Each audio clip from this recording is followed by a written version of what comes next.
and or listens to the Poker Guys, this is kind of like a long time ongoing thing where I don't know if it was like a year and a half ago, I did a vlogcast with Nick Howard, and we just kind of addressed the pundits of the community and how it feels a little weird, man. It feels a little weird for people who are kind of like humping the daily grind in the 2-5-5-10 world to scrutinize the play of people who are, kind of out there battling in the high stakes arena and doing it on TV, whatever the case may be. And that's not to say that we're not beyond scrutiny.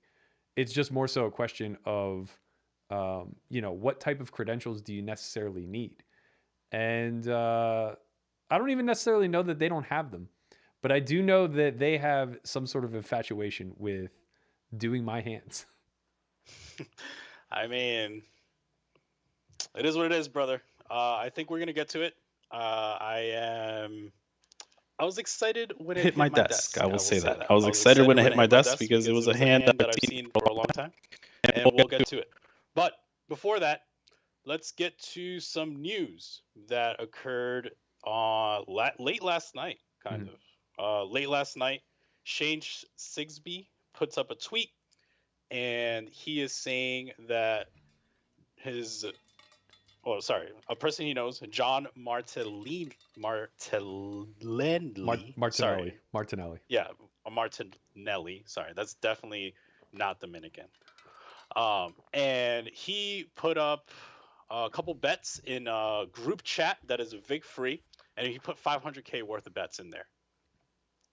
And he was effectively free rolling the spot. He bet against the national champion, now Alabama, and he bet on Ohio State and free rolled everyone. So he bet 1 to 2 Bitcoins with each person and said, let's do it. When Alabama won, he posted, I can't pay, and I was free rolling. The reason he gave for this was that his brother had mounting legal cost, and he effectively said, like, bro, I choose my brother over the reputation that I have. What's a little bit sad, and as you see, this is his brother, and he had a couple charges. He had one that came up Monday. He also had a different one.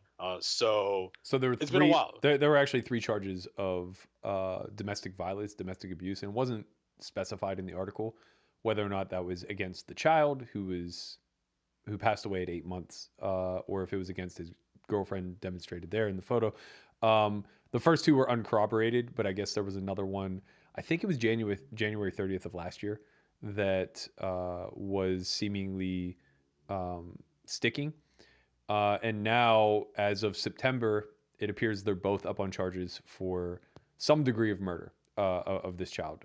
I don't know if it's negligence, which I think would fall under like 3rd degree, if I'm not mistaken, or if it falls under one of the other realms. But yeah, it seems like it's a pretty tragic case. I thought I read somewhere that fentanyl was related in some way, shape, or form. I'm not sure. I tried to find a secondary source, but came up short. But yeah, I mean, it appears, at least from what I had read, that drugs may have been involved. I'm not really entirely certain. I don't want to speculate on that front. But yeah, it's just tragic, man. It's like people make really fucking bad decisions, and I can speak first-handedly. It's like you're dealt your family. It's kind of like playing the hand you're dealt in poker. You don't get to pick and choose. So, well, in poker, you could just wait. Right, yeah, you get the option to fold, right? Yeah. And to be fair, you get the option to walk away from family too, but I think that there's a certain virtue that is instilled upon us at a young age where it's, and you know this better than anybody, I don't know anyone who's more loyal than Christian Soto. There is a certain level of loyalty to like your blood relatives, to the people that you grew up with. If this were, say, his best friend from kindergarten. There's a thing, like, I'm super ride or die. So it's like, if you're close with me, you can count on it for like whatever, And if it was like, I'm trying to think, like, if it was my sister that she was like in a tough spot, and it's like, man, like if I don't have the money, fuck, I don't know what I would do. You know what I'm saying? Like, it's like, I don't want to say that I would steal from people or anything like that, but it's like, I've never been in that spot. So it's like, if I knew that this person was like definitely going to jail, like my sister's going to jail for life, and it's like, maybe it's like I bet on Tennessee or whatever was it, Ohio State, and I'm just like, it's not it's not like a 0%. It's not as if like, maybe I could pay it back, eventually if I lose everything, whatever, knock on wood, like it doesn't happen, you know what I'm saying? But I don't know. It's one of those spots where I don't want to be, and I would hope to never be. I think also like this is the problem that I think is a little bit concerning to me, is that I think that he's a high stakes reg that knows a lot of people. He probably could have asked for a favor, Yeah, I think that's true. And, it's like he could have asked for a favor for like one of the people he knows, and it's like he has to know people with a lot of liquid funds. Like, I mean, like to be in that chat, you're pretty well networked. I'm very familiar with the chat. It's every single big name that you can imagine. And the average net worth is like pushing 7 figures there for sure. So it's not like as if there are some shit reg 510 players in there who don't have a pint to piss in. Like most of the bets are coming in at 1 Bitcoin plus.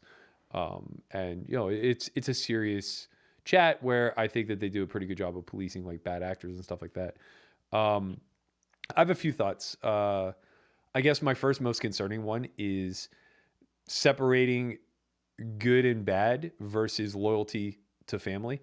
I totally understand him wanting to go to bat for his brother and doing all that he can to keep him safe and well. But we're also talking about his nephew or niece having been murdered. And, those charges are being pinned against your brother. So it's like somewhere along the line, you kind of have to make a moral call too of like, when do you cut the line? And I'm not qualified to make that call. I'm not qualified to sit here and judge and say like, this guy did something so egregious that there's no way you should attempt to help him or anything along those lines. I just know that like, you're right. He had a big network. He probably could have leaned on him in a different way from theft. And on top of that, a secondary thing that confuses me is if you're planning on free rolling someone, why not give yourself the most sure path possible to never getting caught? And the way to do that is to bet a heavy favorite, right? Like you can lay worse price than the market if you want, because you don't care about that. All you're trying to do is get enough money down. And maybe like not enough people wanted Ohio State, so it was a problem in that regard. But this didn't have to happen exactly over the national championship. We have the NFL playoffs coming up. There's a bunch of things like you can get money down on KC next week or whatever the case may be. I'm sure that like his brother's imminent doom or freedom is not a 6-day window. So I guess like if you're gonna do it, like fucking do it right, man. Like get $1 million down on a massive fucking favorite where you're 90% to have nobody ever know that you're free rolling them to begin with. Yeah, it's we've had this discussion before, right? It's like we've joked around. I remember it was like me, you, and Landon, right? We were like, hey, like, we're pretty well known. Like, how much you think, like, if we really wanted to scum people, like, how much you think we could get, before we got caught? And it's like, I think you get $1 million before you get caught, like, easy. And it's not like we would never do that. And like part of the reason we get good spots is because people don't think we would do that. The reason why you could get $1 million is because you'll never do it. Right. The reason you get $1 million is because you'll never do it, and most people think that you really would never do it. Right. You know what I mean? And I think that's you earned that reputation. But like everything I know about this dude, like seems to be high. I don't know him well. I know him through like playing in games with him or like seeing him in the mix. Sure. But I've never played it. Like I just know his network. Mm-hmm. So that to me already says like, okay, like by affiliation, if these people trust you, you're probably pretty well trusted, and also you could raise a lot of money. Yeah. So I don't know, man. It's just like a really bad spot. I'm not sure what happens now with him. It's like these things seem to be forgiven in poker, but I also don't see Shane in the mix a lot in these spots. So when Shane put it out, I was like a little bit like, oh. Right. I agree with you that there's a path to forgiveness here. I think that, the poker community can have a pretty short memory if you attempt to make good. I don't know that he's going to be able to come up with 500,000 ever, especially now that his rep is totally trashed. I don't know what his financial situation is, whether he can back himself or not, or what the case may be to play. I'm of the understanding though that he had access to like pretty big games. I don't think I've ever played with him, but I do think that he was floating around in that circle. You know, if he plans to make good, if there's a path for him paying off the 500K, yeah, I mean, people forget pretty quickly. But if this is something that's going to prevent him from earning moving forward, it may just be like the last you hear of him.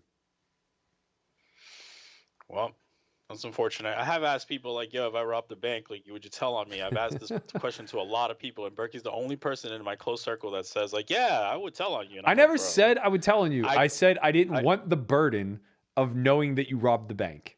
You can't ask for the burden. You can't not ask for the burden. Either you ride or you don't ride. No, I can definitely I can definitely ask for you not to tell me about fucked up things that you do.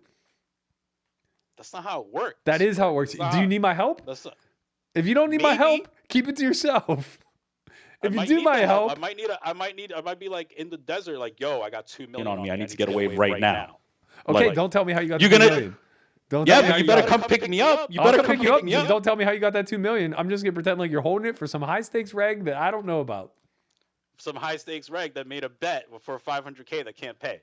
Hey, as long as you don't tell me the details, I can't be an accomplice. I think that's how it works. Any lawyers out there, feel free to give me legal advice in the chat or the you don't even know legal comments advice. Legal advice is shut your mouth. Like, I tell you something, you don't tell again.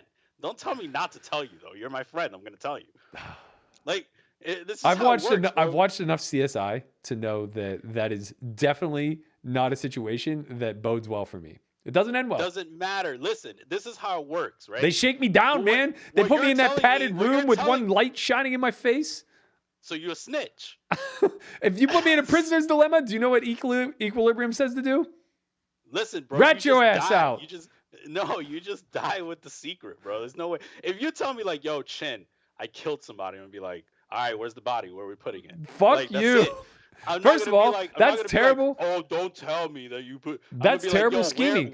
If you kill someone and you want to get away with it, you don't tell a soul. I don't care how well you trust somebody, man. You can't have these loose ends. Yeah, but you need to clean. What are you gonna do? I get a mop and bucket, man. You have all this blood. You have no idea. You need help cleaning. You need help burying. This thing needs to be done quick. You don't have like all day. It's got to be done. It's got to be done now. So you need to tell somebody. Who are you going to tell? You're going to tell me because you know I ain't telling a soul. You know I'm riding. And that's it. You ain't going to tell some other person. They'll be like, yo, if you kill somebody, don't tell me. I'm not going to tell. See, this they might put a light on me. This is the difference between me and you, man. I wouldn't tell you. I would ask you if you knew anybody that could clean up a scenario. And you know why, right? Because you know I know someone because they know I'm not telling. Like, that's just how it works. You know I know someone because you know I'm not telling. This is the worst hypothetical I've ever run down in my entire life. I'm just saying that every single person in my phone that I consider a close friend, I've asked the same fucking question. Every time I'm like, yo, this is my go-to question, and that's it. Just letting you know, you need to get a go-to question. You better get a go-to question. Anyway. Some shit fell on my fucking desk yesterday. And it was like 2010 is Matt Berkey a pro. And I was like, yo, like I was watching TV back then. Like I thought Berkey was a pro. I was like, fucking wearing some full tilt shit. Like he's probably a pro. Young guy. I got paid a lot to wear that full tilt shit. They just put 30K in my account. They just wired it. No, in my full tilt account. Like next day, $30,000 in your full tilt account. That's nice. For wearing a big fat fucking patch on my hat. I missed those. I missed all those. Like it was a zoo, man. It was a zoo. Like you made day 4 of the main event, and there were just like reps everywhere. Stars, full tilt, ultimate bet, whatever. They're just like lining the halls of WSOP. They're like, "You look young. Are you still in?" It's like, "Yeah." Okay, how many chips do you have? It's like top 20. Boom. $30,000 if you get on a feature table. Done. What am I going to say? No. It's free money. Wow. How much have you win? It must have been something crazy. Full Tilt did like, Stars was always the better deal, but Full Tilt did like a tiered payout. So like you were guaranteed, I think you were guaranteed like 200K if you made the final table. And then you got like 100K increments for every place that you finished up to first, where you would get like $1 million. And they would sign you as like a red pro. Okay. I mean, it's pretty fucking nice. It's okay, but like you were able to just like cash out right away. Like it was yeah, easy, but you know, think about it in terms of like guys like Moneymaker, Raymer, and those others who won for stars. So like if you win it and you're wearing the full tilt patch, you're just auto a red pro. Like you don't have the option to shop yourself to the other sites. Oh, I see. And like those guys definitely got bigger deals than $1 million. Like they collect or cumulatively won or made more than $1 million. Okay, that makes sense. But you know, I was 20, fucking 2010. Bro, you're not turning down 30K. Like there's no fucking way at 20 something years old. 28 years old. Like they're handing me free money. I'm only cashing at this point for like 30K. Yeah, no, for sure. Just wear the fucking money. I mean, nobody wins the main event anyway. Not in your head. Yeah, you know? Nobody wins. I mean, if you win the main event, you're just like, okay, well, thank you very much. $8 million. So crazy, man. I'm good friends with Phil Collins, and he final tabled, I think, the following year in 2011. I'm pretty sure Greggy year was 2012, correct? I believe so. Yeah. Is this the one where he got a patch of Bellagio or something? Yeah. So it was him and Benba made the final table. So maybe it was 2013. I think it was the one where P.S. Hines won. So yeah, I'm pretty sure. Yeah, I think it was 2013. And by that point, there were obviously no reps because Black Friday had happened. So like he literally got $10,000 in like comp dollars to Bellagio. That was it. Yeah, it's crazy how things change fast, right? What a difference. I mean, man. But I think things are a little bit coming back, bro. Like slowly but surely. Like I'm seeing more things being sponsored on PokerGo. Yeah, I'm seeing people wearing patches of like. I don't know how much they're getting paid though, if at all. Who knows? But I'm just saying things are coming back. I'm not saying like, oh, it's 100% back, but like as legislation comes through America, like I think things are going to be slowly coming back. Like never know, man. Next year you might see everybody wearing Poker Bros patches. You know what I'm saying? True. That's actually very true. Anyway, so I get to my desk yesterday, right? I sit down and I'm like, someone's like, hey, something's on your desk. I'm like, okay, cool. So I get to my desk and it's like, is Matt Berkey a pro? And I'm like, okay, like as long as I know him, he's been a pro. And it was like, oh, this is 2010. I was like, okay, I didn't know Matt Berkey in 2010. So I pulled up the stream. I definitely have watched this this coverage before, and I'm like, yeah, definitely he's a pro. Like it's pretty fucking obvious he's a pro. Like, but then I'm like, okay, let me look at what these people have to say, right? Because you know, every now and then I'm like, I like to be in the loop of like what people are saying. So then I look up what they're saying, and this is it. He's about the hand. Yeah, Matt Berkey is obviously a common topic, as Phil Hellmuth is on this podcast. Yes. He plays interesting poker. He makes decisions that we find often questionable. Yes. And a lot of the time we're trying to discern whether or not his plays are actually with great foresight and thought behind them, or if maybe he's just clicking buttons a little bit and making some mistakes that are very clear mistakes, right? Yep. And this hand plays out in a certain way. And it's a way where in 2010, if I saw this hand and I clearly wouldn't have known who Matt Berkey was in 2010, I would just be like, oh, that's too bad for that amateur that he lost that way. You know? Yeah. Because, I mean, it's against Jonathan Duhamel, so right. No big spoilers here. Right. But Matt Berkey is still doing these things. And it's what he does in this hand is not necessarily professional level, I think. Okay. Now professionals might make the same decisions that he did, but I know amateurs would make the same decisions that he did. I mean, that's the most I've ever defended anything he's ever done. Yeah, You're usually the guy. I am usually, but I was just. I think it took me seeing Berkey out of time, out of context of being the famous Berkey that he is, to have and watch him make a play that seems somewhat pedestrian. Yeah. To have the realization that that's just a common play that is like okay, but like if you were pro, maybe you do a little different, you know? Yeah. And so maybe it is indicative of something. But like you said. Okay. All right. So this is the PokerGuys, and they released another episode of Your Hands.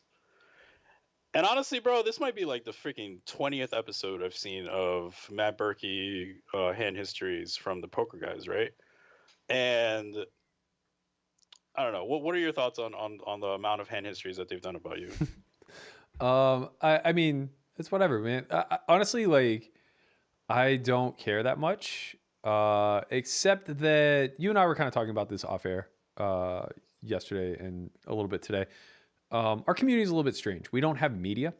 So we're effectively a community of influencers. And whether you've garnered that influence through building a social media platform or building a podcast platform or just being a professional who's risen through the ranks and has garnered attention that way, ultimately, we dictate what people should care about, right? So we put a lot of the messaging out there.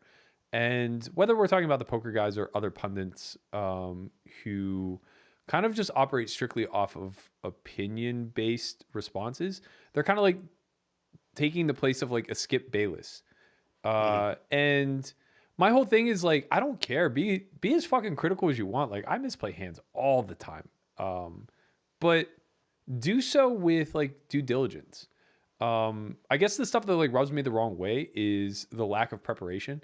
I could never imagine putting myself in a situation where, at least not in 2021, where we have so many infinite resources available and the average like, I guess the average poker IQ of viewers and listeners and watchers and followers and things like that is through the roof by comparison to 10 or 15 years ago. I couldn't imagine putting out just like my sheer opinion without having like double checked it against what strategically is sound. Okay. So what I found interesting was the fact that they didn't know if you were a pro. Yeah. And I thought that was like pretty easy to find out. Like it's like, okay, did Berkey play online? That's probably the easiest way to find out, right? It's like, okay, he has a full tilt patch on. Did Berkey play online? And it's like even me just like skimming through 2+2 was like pretty easy to figure out that you were a pro. Like people were like, oh, why is Berkey limping? Like it's like, okay, you know, you were clearly playing a lot at that time. Some online, some live, but I think it's like documented that you were a pro. So it was like when they said like, oh, we don't know if he's an amateur or a pro. It's like, well, that didn't take long for me to find. You know, like it was a pretty easy one, and I didn't even know you back then. You know what I'm saying?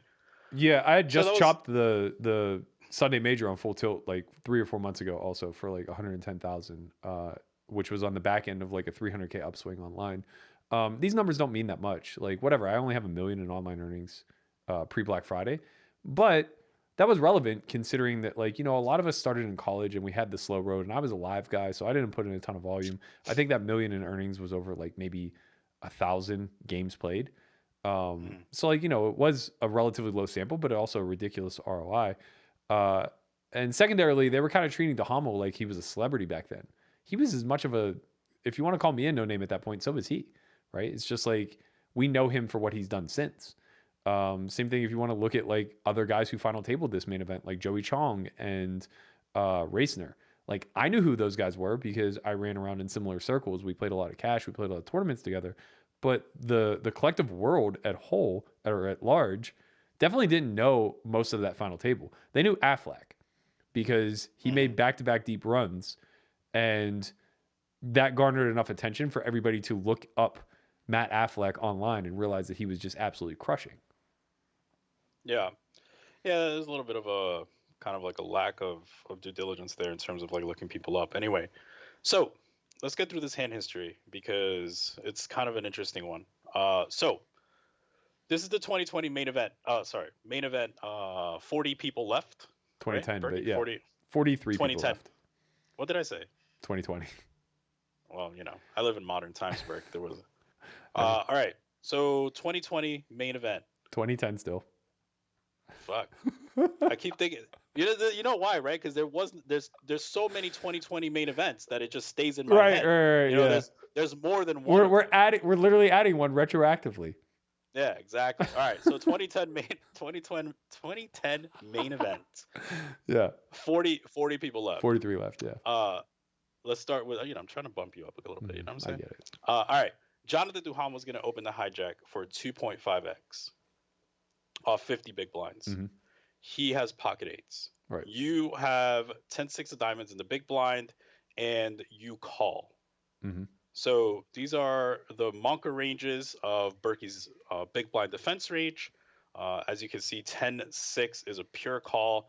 There are some hands here that I think potentially you might play a little bit passively at the time, but I do think that you're obviously defending all these hands. If anything, I think you were one of the people that were defending hands in 2010 more than people were, right? So like the fad of you have to defend your big blind because you're getting a good price came later than 2010, I believe. Yeah, I certainly wouldn't have been constructed completely like this. I would have folded some of these weaker low combos, and I probably would have called a lot of the ace 4, ace 3, ace 2.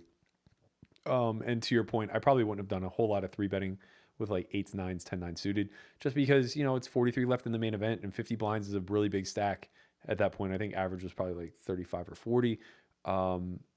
So, the nature of the beast back then was to play passively. Take flops, hit bingo, win big pots with big hands. Okay. So pretty standard, I think, so far, right? Now we're going to see a flop. The flop's going to come 6 of hearts, 6 of spades, 3 of diamonds. Pot is 1.4 million. Jonathan's going to choose. Sorry, you're going to check, which is completely standard. You're not going to have any leads on this board. Right. Jonathan's going to choose to check Jonathan's going to choose to bet 50%, and that's not really something that we would choose today, right? So today you're going to see that the preferred size, if betting, is going to be 25% pot. But more interestingly, he's checking 60% of his range, and because there's such a mixture of hands that are being both bet and check, and the checking frequency is the dominant action, every single hand in his range is going to choose both a bet and a check. And when the bet does come through, it's going to be 25% size. Now, I think we do have to acknowledge that two things were happening in 2010. One, the checking frequency wasn't this high. People were like over c-betting for too many hands. The frequency of c-betting was like way too high in 2010. C-betting was just like printing, and that was a function of multiple things. People weren't floating enough, et cetera, et cetera. And also the c-bet base was mostly 50%. Yeah. So, but I think it's important to acknowledge what the equilibrium strategy would look like in a more modern time, right? Agreed. Okay, so now you're going to choose to check raise to 2.5x with 10-6 of diamonds. So remember, the board is 6-6-3, and you're going to choose to check raise to 625,000. I do like the check raise size. I think you could probably, even like a modern time, maybe even go slightly smaller, but I do like this size. And I think that's cool. I think that also, in terms of your check raise,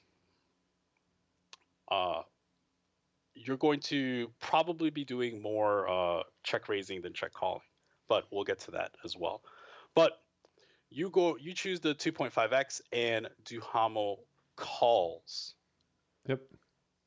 We see the turn, 8 of diamonds, and you're going to choose to check, which is a pretty interesting line. I think the check raise check line is not a common line, and that garnered some opinion.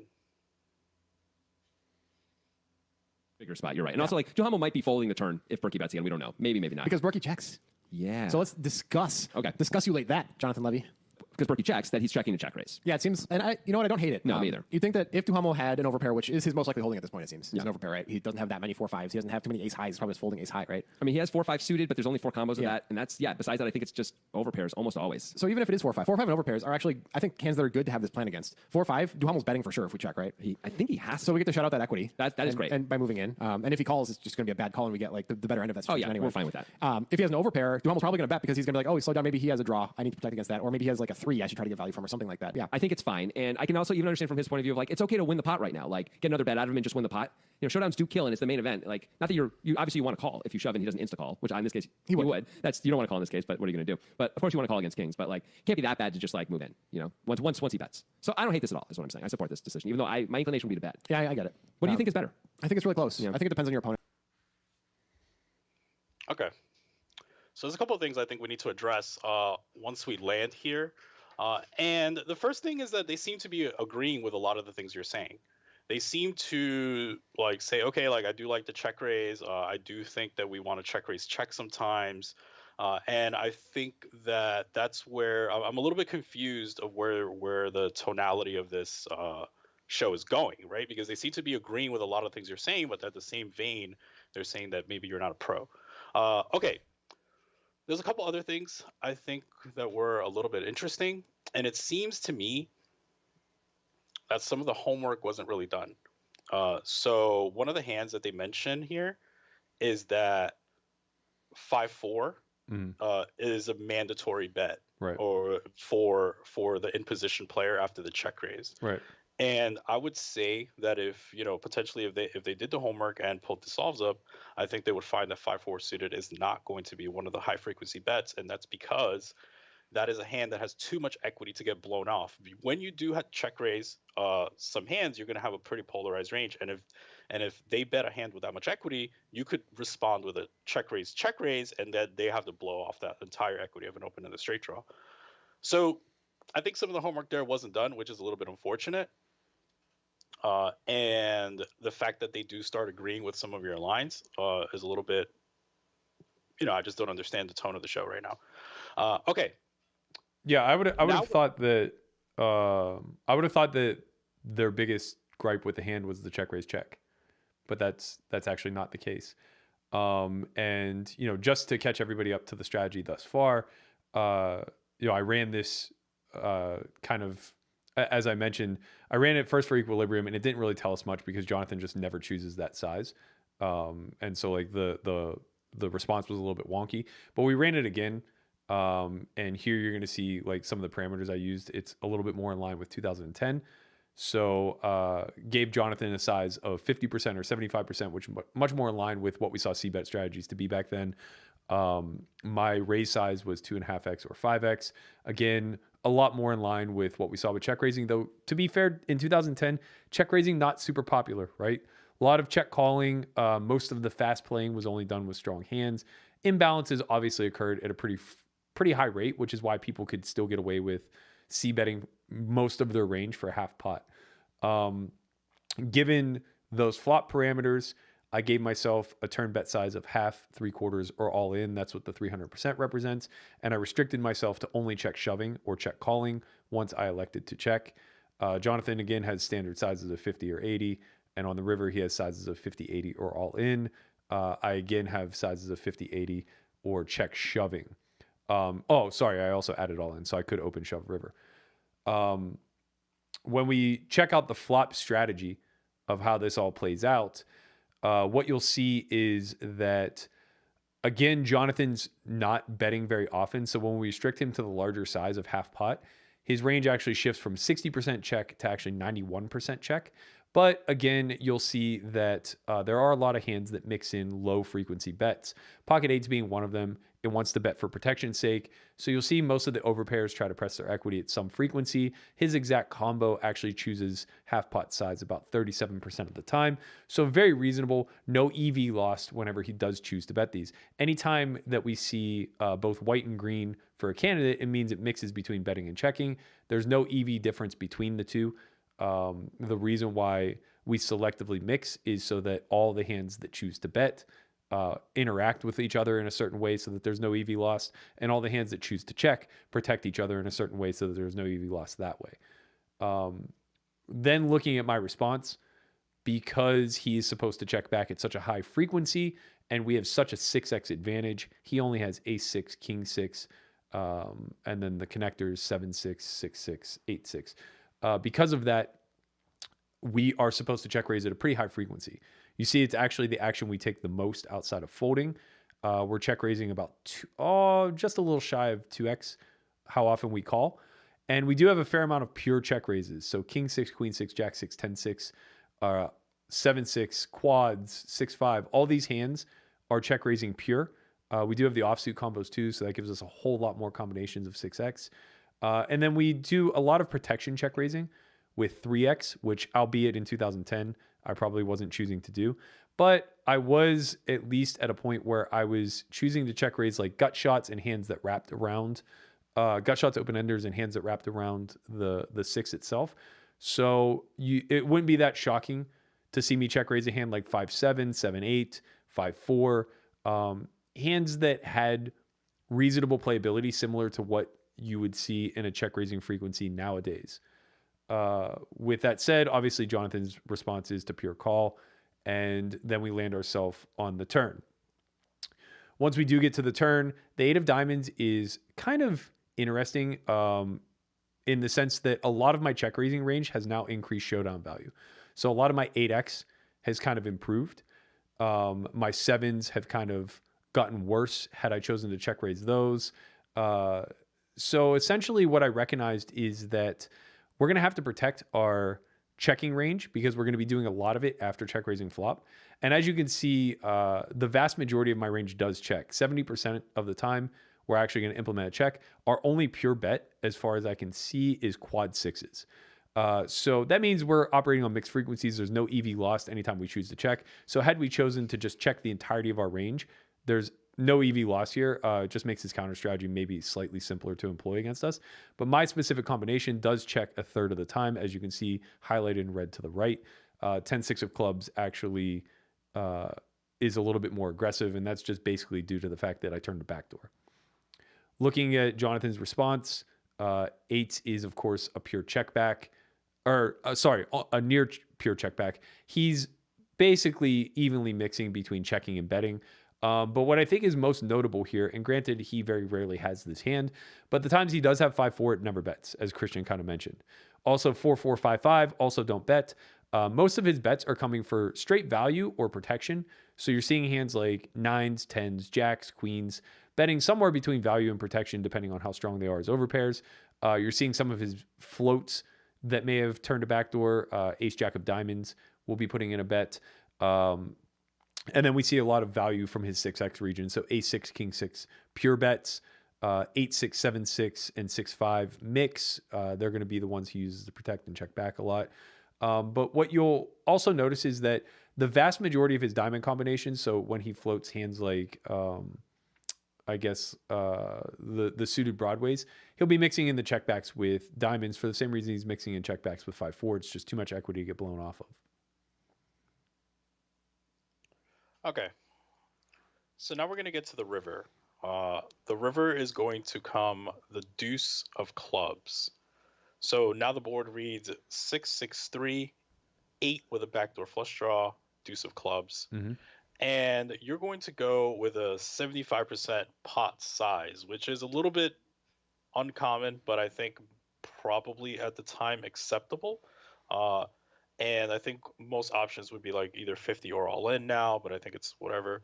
And now Duhamel chooses to shove, which is crazy because you have this guy from Europe with a hoodie staring you down and just says, I'm all in with a PokerStars net patch while you have the full tilt patch on. All the eyes are on you, the camera, I see like the audience in the back.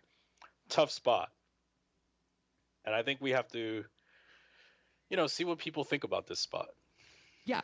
This is a real problem. We need him to have 9-6 and massively overvalue it. That's like, or we need him to be bluffing. He's turning an overpair into a bluff. That's the only other thing. Did people do that in 2010? He's turning pocket 5s or pocket 4s into a bluff. Yes, pocket 5s or pocket 4s. That no, I don't know if they did that in 2010 either, but that would be the play, right? Yeah, I mean, pocket 5s and pocket 4s probably can't call, right? So it's either shove or fold. Those are the best bluffing hands. Those are great bluffing hands. Yeah. To put Duhamel on being capable of turning 4s or 5s into a bluff and then pulling the trigger against us on day 7 of the main event. When the deuce comes. And like, I know we have trips, but I think this is Berkey calls pretty quickly. This feels like a pretty big mistake. That's what I was referring to at the beginning of the podcast when I was saying, like, I could see why you would go broke here, like most players. But if you're really like an elite pro, like Berkey seems to think he is, and a lot of people do think he is too. He has S4Y and all that stuff. Christian Soto respects his game. That means a lot, right? And to be fair, this is 10 years ago. Yeah, it's 10 years ago. But this is a fold, right? It's a fold. I think it's definitely a fold. Look, Berkey disagrees on a lot of things clearly that we think. I'd be really surprised if he didn't think this was a fold today. Yeah. And if I even think about it, if anything, he's adjusted the other way, where he's fair to call him out as like, he's supposedly this pro, because it's 10 years ago, man. No, like everything was different. I wasn't calling him out like that. It was more in reference to our ongoing discussion about like if Berkey's actually ahead of the curve or not. Right. And like, I just don't think this hand is a good way. Okay. It's a good piece of evidence either way because it's just too long ago. That's my thought. I suppose, yeah, it is too long ago. But I would hope that today Berkey would find a fold easily. I mean, I would be really surprised if he didn't say I sucked in 2010. Yeah. Like from his point of view. Right. Because that's what most players would say. Although these days this might be more of a call because we block full houses and our opponents are way more capable of turning 4s and 5s into a bluff. A guy like Duhamel, you may really have to call. Yeah. But you have to know that it's Duhamel. And back then, All right, a couple of things I need to say. Like, first of all, Duhamel's not European; he's Canadian. So I forgot about that. He's French descent. It's okay. Yeah, whatever. He's like French Canadian, bro. You're like halfway across the fucking ocean at that point. No, you're not. Okay. There's a couple other things, right? And again, it's one of these things where it's like, okay, if I was coming at Phil Ivey, right? Like I'm not coming. First of all, I'm not disrespecting Phil Ivey, but if one day, like I got a little bit hyped and I was like disrespecting Phil Ivey, I would be like, hey. Or better example, like Doug Polk, right? Like people think I have beef with Doug Polk, right? Like if I was saying like, yo, Doug, I think you played this hand like shit, I would do my homework, right? So again, I think we land on the river where they're saying 4s and 5s are like the bluffs. Yeah. And it's pretty clear, like on the solver output, that 5s and 4s never bluff. They sometimes call, which they said they never call. Right. 5s and 4s could never. They said 5s and 4s can never call. they could only bluff. These are the automatic bluffs, and that's just false. Right. Right. So the bluffs are not being derived from 5s and 4s. Some bluffs are being derived from ace deuce, right, which is a rivered. Effectively, you're using the rivered house, right? Like you're blocking the rivered house, right? And you're stealing some bluffs from there. You're stealing some bluffs from hands like queen jack suited, right, that bricked off in terms of like unblocking diamonds, right?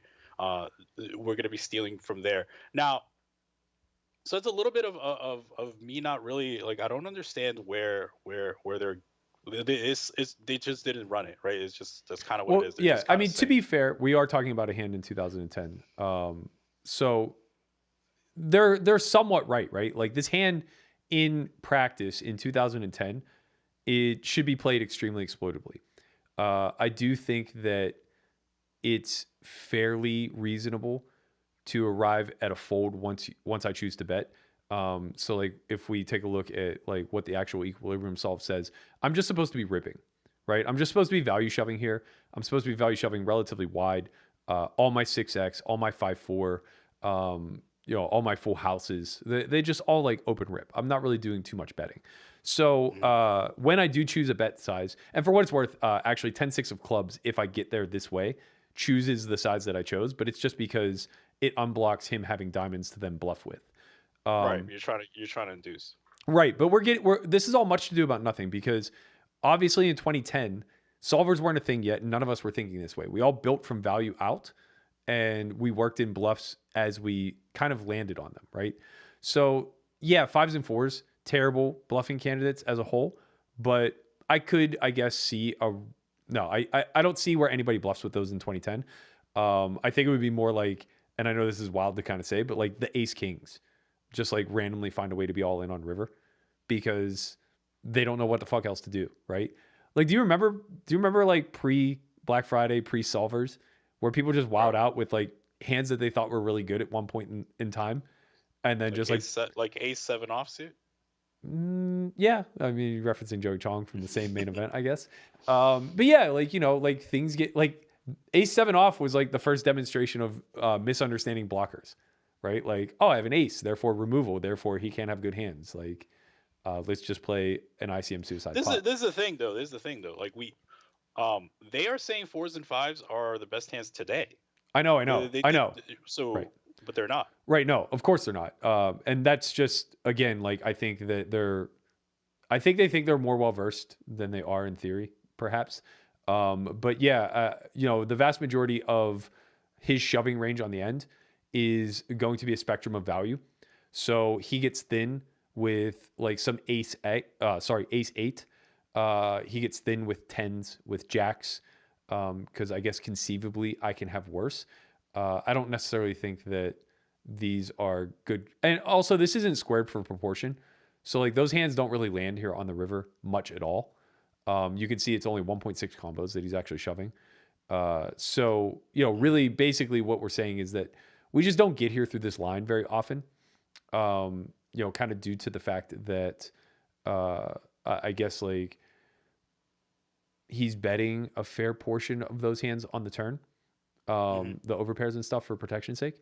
So, it kind of is what it is. Some of them also check back the flop. So it's like a multitude. That's really the action. big thing. Him betting the flop is what reduces this now to like a 1%er type of line work. I also ran this locking him for a mandatory C bet. We didn't display that solve because I thought it would take up too much time. But if we force him to bet flop, which now doesn't allow us to say like this is a 1% line that never happens kind of thing. If we force him to bet flop, my response is actually to check raise almost 50% of my hands. And then I'm checking on the turn again, like 70 to 80%. So my hand actually almost pure check raise checks. And we land on river and he starts pulling bluffs from all kind of places. A lot of his 8X seemingly is either going for bluff or value. It's really difficult to tell the way it's kind of like all merging together. But he does a lot of bluffing with like broadways that call the check raise on the flop and then land on river and unblock diamonds. So it kind of goes for it with like queen 10 of spades, queen 10 of club, those type of holdings, trying to assume get me off of like ace highs, 3x, 8x perhaps, and moving on down the line. the whole point of talking about this though is, I think that if you want to come from a standpoint of criticism, whether it's opinion based or not, I think you have to have a fundamental metric by which you're measuring things by. And that's really what we were just trying to demonstrate, I think, by running this and showing what the equilibrium is. I think if we node lock for like what was actually taking place, so where we do force the C bet out of Jonathan and we reduce my check raising range, because I'm obviously not check raising 50%, say we reduce it to like 12%. Now I think that you will see a lot of like wonky things happening that arrive us at rivers in spots where like bluffs are available, but nobody pulled those triggers, right? Like if we locked all that, I'm probably supposed to be betting the river a lot more than shoving, and he's probably supposed to start reaching for shoves with other hands. I still don't think 5s and 4s will be used, but like you know, like I said, the broadways and stuff like that. But it just wasn't happening in 2010, right? So if we just continually node lock it down to where it's just a purely exploitative strategy, I think what you're going to find is that like, yeah, I probably should just ultimately arrive at a fold, because he might not even be shoving 5-4 there. He might not be shoving worse 6x, whereas in the solve he's shoving all of his 6x, which means we dominate 6-5, 7-6, 9-6 if he has it. I don't think we gave it to him, but you know, whatever. And then but you also it's probably all of nothing, right? Because you should just be shoving all in and getting called. Also but true. Like if he's not shoving through with 6-7, then you have to get max value and shove your hand. Yeah. Like, it's just that simple. The point I'm just trying to make is that it's unfair for them to examine it strictly through an exploitative node without ever examining it through what theory looks like, and then double back and say, well, according to theory, he should be doing this, this, this, and this. Because it doesn't make any fucking sense. It doesn't make any sense to say, in theory, we should be grabbing this selection of hands and utilizing them as bluffs, but it was 2010 and nobody played according to the theory anyway. So based on that knowledge, like this should be folded, this should be folded, this should be folded, whatever. You know, I think that like the reason this hand is strange to me is because if you're going to pluck a hand out of the last 10 years that has aged okay, I feel like this one's probably aged fine. Maybe the call off isn't great, but I don't really think there's a whole lot of exploitation taking place here. Man, all right. I mean, honestly, like what bothers me about the situation is that, like, it seems as if, like, you know, when you go back to 2010 to analyze hands, and you have a playlist of hands of you. It feels as if like it's a little bit personal almost. Like maybe it's a click thing. Maybe it's like, you know, people like you garner a lot of clicks. Like they did mention like, oh, you know, we do a lot of Matt Berkey and we do a lot of Phil Hellmuth hands, right? But it bothers me a little bit when it's like they're saying like pretty black and white statements that are just not true, right? Like the 4s and 5s was just not true, and then like it's clear that they didn't do like due diligence of the homework, and this, you know, it's just like a little bit bothersome. So I think that, you know, we're in an era where a lot of people have the microphone, and I think that when you do have the microphone, and this happens to me a lot, man. Like I have the microphone in front of me a lot, and honestly, like, and I tell you guys all the time, like sometimes I get hyped and I don't know what's gonna come out of my mouth, right? And that's why a lot of times like we don't do these live shows, because like, you know, chin sometimes gets a little spicy, you know what I'm saying? But when you have the time, like I don't know what their release schedule is or anything like that, but when you have the time to do the diligence, right? Like we ran these solves like yesterday, and after we saw, you know, all this stuff, and it was like, okay, like it doesn't take that long to do the diligence, especially if you're going to be taking shots, you know. Especially if you're going to create a platform for yourself where you're claiming to be an authority, right? Like, right. By putting yourself in a position to be a pundit over those playing stakes significantly higher than you, what you're saying is that at least from an analytical standpoint, you know better than them, or you know better than they knew in that moment. And that very well may be true, but show your fucking receipts, right? Like show your goddamn receipts. Like they may not realize this, but it's just like, you know, they've curated a community that certainly has a very negative opinion of me. And that is incredibly harmful to our brand as a whole. It's harmful to our brand. It's harmful to my personal brand, which, you know, whatever, man. I really don't give a shit. Again, like, I don't think anybody's above scrutiny, and I think that I should be scrutinized to the ends of the earth. Like, by all means, like, I feel like I have my receipts. I've done well in this community despite some potential negative feedback, but it's just like if every single person with an opinion garners an audience of 30,000 people and they just trash whoever it is that they feel like trashing for the sake of clicks, now all they're doing is propping themselves up by tearing somebody else down. And we saw this with the Polk model, right? Like, he literally built a business model out of this, and Upswing is massive because of it. Let's not get anything twisted. Upswing made a big splash in the training community, and I'm sure some of that is based off their material, but a lot of that is based off their marketing tactics, and they fucking crushed. So when you position yourself to have a megaphone, as you kind of said, and you don't do your due diligence and you don't have any receipts, right? Like, their Hendon mobs aren't fucking jumping off the screen. I don't see them out grinding 1020 plus. I don't see any charts up there saying that, like, these guys are absolute killers. They just kind of like speak the language. And there's a lot of that in this community. People who have heard a bunch of fucking buzzwords can string them together and can tell you what a blocker is. I saw a meme the other day that says the second that your coach brings up blockers in a one-on-one session, you should fire him. And I think that's kind of funny. One-on-one? Yeah. Why would you think that? Because it's kind of funny. It's like people who don't necessarily know what's going on when it comes to theory just immediately only lean on the heuristic of blocking power. So they don't actually know how to dissect range versus range. They don't actually know how to apply MDF frequencies and all the underlying math that goes into determining if a hand is a continue through a call or a raise, if a hand is a mix or pure, where you can simplify strategies and all this other stuff. What they'll actually do is just constantly lean on suits and say, well, with this candidate, because we have the ace of clubs, I think that we should be aggressive, right? And it's one of those things where it's like, yeah, of course that heuristic matters, but not nearly to the degree that we often weight it in the community at large, because basically people understand it easily. Right? They understand that if you're blocking a nut flush draw, then your opponent can't have the nut flush, or not, sorry, can't have the nut flush draw. And that's an easy thing to lean into, but that doesn't really mean nearly as much as you would think it does when looking at the composition of ranges as a whole and how they interact with one another and how the EV split and how possessing that one card affects your EV positively or negatively. The idea is that when you say, well, because of blocking, we should do something totally different, you're implying that because you hold this card, your EV shifts so drastically that you have to take a different action than you otherwise would if you didn't hold this card. This is the thing, Burke. I don't think you've played every hand like perfectly. We've had these discussions, privately. Like, a lot of the hands that you played maybe 2 years ago, 3 years ago on TV, were easily like picked apart, right? Because they were so like scandalous of hands, right?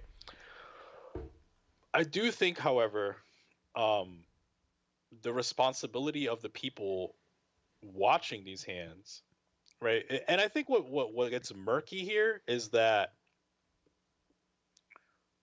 how do I say this? Because there's been so much liquidity in the community lately, a lot of people are playing bigger, right? And I think that a lot of people, and I don't know, I'm not saying this applies to these guys or not, is that they think that if they got money, they could just do it. Right. And that's a function of the liquidity in the community, as well as like, them hearing that people get backed. Right. Yeah. So when they have seen you playing hands that are like maybe not the ones that they would have played, as well as like hearing that there's a lot of liquidity in the community, they put those two things together and think that you two are peers. That's a little unfortunate because, I mean, I've done well, but I don't think I am the peer of Doug Polk, and I'm not his biggest fan, right? But I would say when we do these matches, right? I'm not sitting there like, oh yeah, like this is what Doug Polk should do, because like I have no fucking idea. You know what I mean? Like, I have an idea based on my limited scope of what I know about No Limit Hold'em, right? But I don't know Heads Up No Limit at that level, right? And I think there's a humbleness to that. And when you're actually like, when people are actually intelligent, like really intelligent, one of the biggest things that they can say is like, I don't know. Yeah. You know, like it's like I don't know.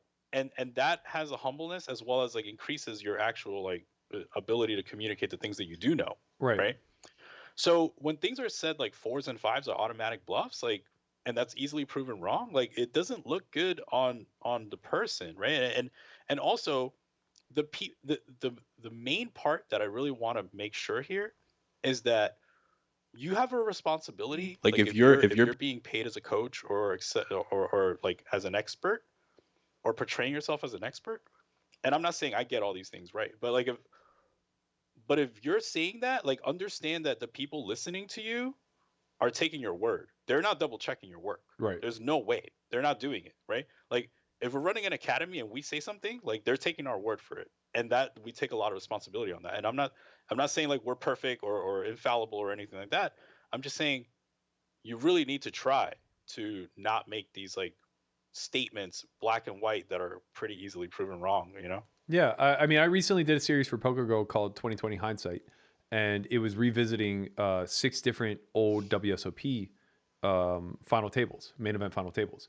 And when the idea was proposed to me, I was kind of like, I don't really think it's fair to take modern day theory and pick apart these plays. But the more that like we discussed it back and forth, it was like, okay, let's just make it blatantly clear that they didn't have the same resources and information available to them then as we do now. And now let's look at it through the lens of analysis with their parameters kind of set in place. So I probably put in 15, 20 hours per show where I was running all the spots. I was double checking, a lot of them are push fold. So like, that's kind of easy. You could just double check it against push fold charts and you're not missing too much, but you still have to crunch some ICM numbers here and there. And make sure that like, you're not flaming somebody for something that in theory is perfectly fine. And that's kind of what we see here. Any criticisms that they have are only born out of the fact that in 2010, strategy was very restricted and you could make hero folds and hero calls based on the fact that, bluffs were often non-existent. And that's true, but that's not a 40-minute podcast episode, right? If you just say, I think Berkey should have bet folded the river because Dahamo doesn't have any bluffs, like, okay, yeah, sure. But who the fuck is listening to that? So what now? What do you think? Like, do you think that there's just what happens, man? Nothing happens. What are you talking about? They're gonna make another fucking episode next week. They're gonna pull some Poker Out Loud shit and like just tear it apart. And I don't care. My problem is, I just want to see more good faith action in the community as a whole. I think that largely speaking, we can all benefit from being on the same team. I like these guys. They think that I dislike them. I don't dislike them. I dislike their approach. I dislike the fact that they don't do their due diligence. I dislike the fact that they speculate in almost all spots. I've heard I hear like the way that they talk about like Bryn in some spots and Garrett in some spots and all this other stuff. And like their speculation is so fucking wild and it's unnecessary. You don't need to be speculative about this, right? Like you can simply just examine it through the lens of what equilibrium would look like and then expand or contrast based on the actual player profile that you're dealing with. If it's a Garrett or Bryn, add some hands and run it again.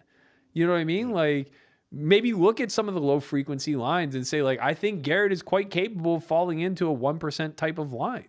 And that's fine. That is so fine. And more importantly, like it takes the scrutiny off of them because now we don't just have to trust their word as bond. That's not a thing in 2021 any longer, right? When we started S4Y, we were basically creating a training site and a training academy built off of your and my combined experience, which at the time was probably about 23, 25 years, right? And it was geared towards live pros. So we were definitely speaking off the cuff of these are all the patterns that I've recognized in the last 15 years of play. These are all the patterns that Chin's recognized in the last 7 or 8 years of play. And we think that we've built a pretty bulletproof strategy that's applicable in the live realm. 5 years later, that's evolved. That's not good enough anymore. And I would never hold ourselves to a 2016 standard, right? Like we have to move along with it. And the idea that this notion is out there that like, I refute game theory or I don't subscribe to it or whatever because mechanically I don't necessarily look like a PO output or a sim ran on Snowy. That's Right. simply because I still think that a lot of exploits exist live, especially at depth, right? It's a conscious decision. I know what the alternative looks like, right? I'm consciously deviating in spots where I think that it's worthwhile, and sometimes I have fucking egg on my face, and I'm willing to take those licks. That's fine. But also, it's very unfair to continually reach back 3 years, 5 years, 8 years, 10 years, and say, like, how does this guy even consider himself competent? It's like, Yeah, I think that's the little bit of the, we spoke about this yesterday. Like you honestly play like a maximally exploitative strategy. Like that's really what it is. Like, and with that comes the responsibility of being wrong. And when you're wrong, it looks bad. Yeah. Like it looks real bad, So it's like, because it's so far from the equilibrium, sometimes. Not you all want the to time, know what right? the biggest irony is? But the highlights. Wait, highlights are. wait, real quick. You want to know what the biggest irony of all this is that you are seen as the theoretical one, and I'm seen as the old school Ooga Booga caveman live pro. But the only difference between you and I is A, you have less TV time, and B, you're just wrong less. Like you are a little bit more calibrated and precise in the spots, and like you have a little bit less YOLO go for it, which is great. It's why you're rich. I'm just gonna fold the Jack 7 suited to the 3-bet, bro. Yeah. I'm just gonna do it. Yeah. It's like, you have the right level of fight, and I have a little bit too much fight in me that I'm working on tempering. But it's just so ironic how thin that line is of public perception. It is. And to be fair, like let's be honest, if we put you under a microscope and televise the last 4 years of your gameplay, everyone, dude. It's anyone. Like I was watching. Listen, no shots to Nick Petrangelo, but like, I don't think he played that great in the last high stakes poker. Like, but I'm not gonna be like, yo, Nick, are you even a pro? right? Like, Obviously, he's goat. I'm gonna be like, bro, the guy's a beast. Like, he made some reads that were wrong, right? He overbet King 3. For those of you that didn't see it, there was a hand between him and Brandon Stevens. He overbet the river with a single pair, got raised, and then made a call with a pair that really didn't contain any blockers or anything like that. Bad read, bro. Like, what else? Right. Like, why not forgive that? Right? Like, Nick Petrangelo has enough of a resume where it's like, bro, you had an off day. I forgive you. Right? Like, let's not put your feet to the fire here. Because the fact of the matter is, people also don't understand. He showed up to play a 200, 400 game. At that point, it was 4-8, and they were doing rounds of 16 constantly with Rick sleep straddling like 2 to 4K at any given time. That warps you, man. Like, whatever strategy you showed up with, that changes. Where one hand you have 300 big blinds, and 2 hands later, you're sitting with 35 on the exact same stack with no reload in your book bag. That's the thing, man. I think every single person under a microscope doesn't, like, for good or bad, doesn't look as good as you think they might be. But that doesn't mean that they don't put in the work. Like, if we analyze every single hand of Garrett, who everyone thinks he's a super beast, and you put it under a solve, not going to happen. If you put every single hand of Christoph Vogelsang under a solve, not going to happen. Yeah. Like, it's just... Well, especially as strategy evolves, right? Yeah. You look at Christoph 2016, it's going to look worse than Christoph now. And that's going to be everybody. Simple. And even if you're like a fan favorite, like if you have Doug Polk, he himself says like, yo, I made a lot of mistakes today. Yeah. Yeah. It's like, it's just the name of the game. I have no problems with the criticisms. I think that they should exist. I think it creates great content, right? Again, I think it's just a lack of receipts. I think Doug was very guilty of this too. When he was doing poker hands, he wasn't running solves. He wasn't double checking anything. He had the biggest platform and he had the biggest notoriety. So he was just able to say shit. The good thing about Doug was that he was very theoretically sound by nature without having ran a lot of the spots. The bad thing about Doug is that he would shift the narrative in his favor, right? So, there were plenty of hands, some of which included me, where he made it seem like what he did was particularly good, when in reality it was like either a low frequency play or just non-existent. And that's fine. It's fine as long as at least he had receipts, right? Like he garnered the audience he garnered because of the resume that he had built. And yeah, I don't like the way he leveraged it. I don't like the way he does business. I didn't like the fact that like he had a short list of 10 people that he was willing to just light on fire every single fucking week. But at least it was technically sound, and there wasn't a whole lot of room to argue. Right? We could have cherry picked some spots, and we could have nitpicked some others, and been like, you didn't do your due diligence here, here, here, and here. But again, 2017, you just get away with a lot more, right? There's a big leniency to it. You better have your fucking ducks in a row now, right? Like, I don't think you just get to, Jonathan Little's kind of in a very unique spot where he built this machine long before strategy was super popular. And he's still kind of like giving away really, really shallow tips and tricks that, in 2021 shouldn't be a thing. Well, he's catering to a certain crowd, and I think that's okay. Like, sure. I've always kind of I'm okay with him because it's like, I don't think anyone works harder than Jonathan. If you're, I don't want to disrespect him or anything like this, but I do think that, like, let's say you're a tennis coach, doesn't mean that your students want to be tennis pros, and I think it's okay to just give decent lessons. You know what I mean? I think that's what he does. I don't really know. So if Jonathan, you can correct me if you're teaching like super high level stuff, like feel free, send me the stuff and I'll look it over, for free, whatever. But no, and I'm not saying it disrespectfully. Like, I'm just saying, like, I think that's what it is. I could be completely wrong. And that's obviously the biggest market to capture in training for sure. Yeah. But this is what I'll say, I think that, poker's a zero-sum game, but like content creation is not.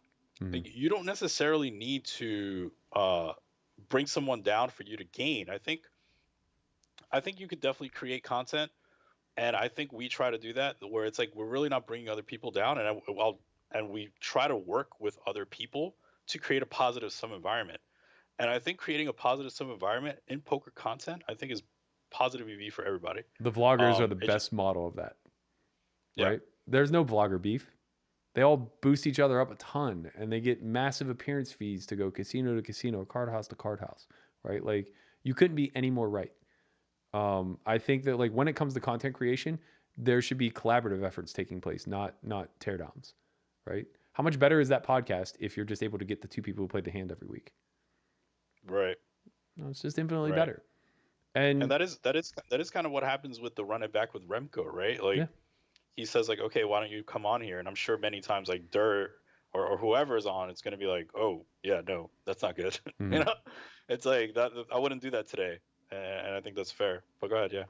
Yeah, no, I was just going to say, like, I think that's what we hope to accomplish with Poker Out Loud. We're trying to put together a vlogger session that will be on YouTube for free. We're going to distribute all of the raw footage to each vlogger that participates, so they'll be able to make whatever content they want off of it. And how, like, as far as like the PokerGuys go, I would love for them to come and play. Like, whatever, man. Turn your podcast into real hands. Like, play them. Demonstrate that, like, I'm full of shit and you do have receipts, and like you're beating these types of environments, right? Like, just get in the ring, I guess, is the whole thing. So I do think that, like, and I'm not saying that as like a dick waving contest or a challenge even. I'm more so saying it is like, these are methodologies by which we can all put our best foot forward and work in a much more collaborative environment where, we piggyback off of each other and we build up communities of people who have the best interest of, I guess, the longevity of the game in mind, rather than just, constant. I mean, no matter what, whether I'm involved or not, every week is a takedown piece of somebody, right? It's never, did somebody play a hand well? It's always like, nah, not all the time. I mean, I have listened to them before. It's like sometimes they end up with like, okay, he played the hand well. I'm not saying that they don't. I'm saying that if you go through the titles, it's, did Berkey get out Berkey'd? Did so-and-so make a mistake on this river? Did Martin Jacobson overplay this spot? Right. Yeah. It's always this implication of the pro not knowing what the armchair quarterback knows. And I think that just always will sit poorly in any sort of community that you're talking about. All right. Tell the people what we're about to do with this Poker Out Loud stuff. I feel like there's been some rumors of, like, maybe Phil Ivey's going to play. Maybe Tony G's going to splash around. He's going to put some headphones on. Mm-hmm. But I've heard a couple things in the works. The hopes are that we are going to be able to do this safely and soon. The plans are to try to film first week of February, after a 5-day quarantine for everybody and a day of rapid test. We're going to try to do for our site, kind of like an old gen versus new. So we're going to get a bunch of those 21-year-olds that are out there just killing the high stakes. We're going to throw them in the arena versus you and me, play a couple hundred big blinds deep and see what happens. So that'll go up on the site. We're going to shift pretty hard into developing content off of Poker Out Loud. So I think rather than making up hand examples or, just always being on the macro level of talking theory, I think what we can do is we can collect a bunch of spots from the Poker Out Loud sessions where we hear people's thoughts. So we have very accurate parameters as far as like what it is that they're choosing to do. And we can kind of like divulge a more deep down or deep dive, I guess. More accurate. Like a drilled down accuracy. version. Yeah. So we can examine like specific spots. Like say we want to look at like big blind versus button. We can pull 4, 5, 6 spots from Poker Out Loud with different characters and different subsets of ranges and stuff like that. We can examine it at a pretty deep level of this is what actually took place. And some of these things are trends that we'll see in the live environment. Otherwise, like this is what it should look like if we're playing a closer to equilibrium strategy. And then lastly, we're just trying to do some content for YouTube. So we're going to do the vlogger season. Have a commitment from Big Poppy himself, Ingram. Marley's going to try to do it, assuming that, she's well. I know she got COVID, RIP. But I think by then it's going to be like 3 weeks from now. She should be okay. And we're going to see like who's around, who's in town, who can quarantine, who can get the test, things of that nature. And then we're just going to give them the footage after the fact to do with it as they see fit. Yeah, for those of you that don't know what Poker Out Loud is, if you've been living under a rock, we are going to be putting on headphones similar to these, and we will be playing live, no limit hold'em. And when the action is on you, you will be saying, this is what I think, this is how I'm going about this situation, and this is why I'm betting, this is why I'm checking, etc., etc., etc. And then when the action is not on you, the headphones go back on, not back on, but you can no longer hear what is happening, and the next person, it is on them.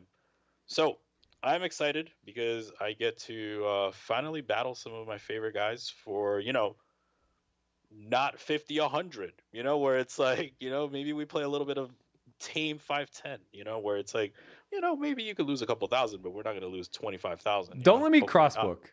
Please don't let me crossbook. I know I'm going to get goaded into it by somebody.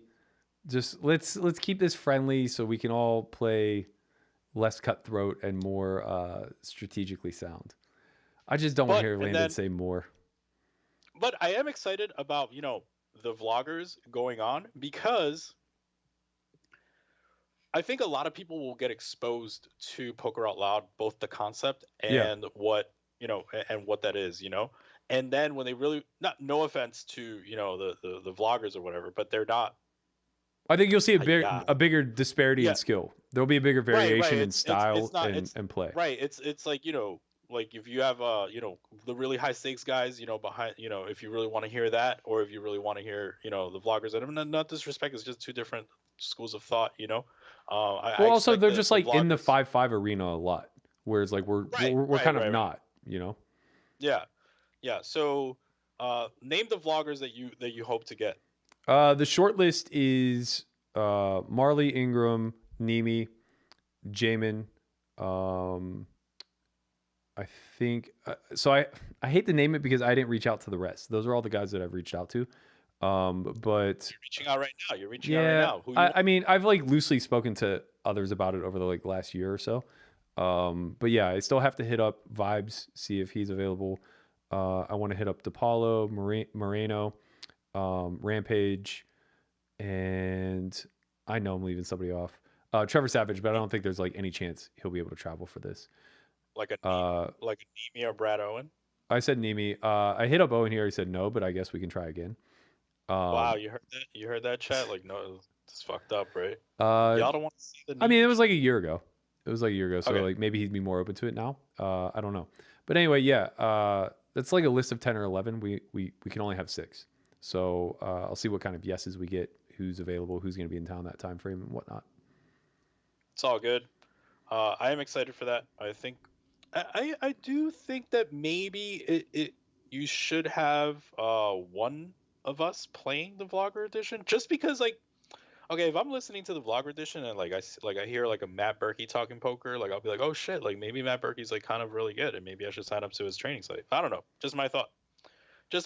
Like, I mean, maybe it's a good idea. Well, Maybe there's no real. a lot of people are gonna see this, you know. Yeah, I assume so too. But there isn't a whole lot of incentive for, like, yeah, I don't think it's all that important, because you have to remember that like what they do with the raw footage will very likely be highlight the hands that they play. Yeah. The good hands they play. Yeah, for sure.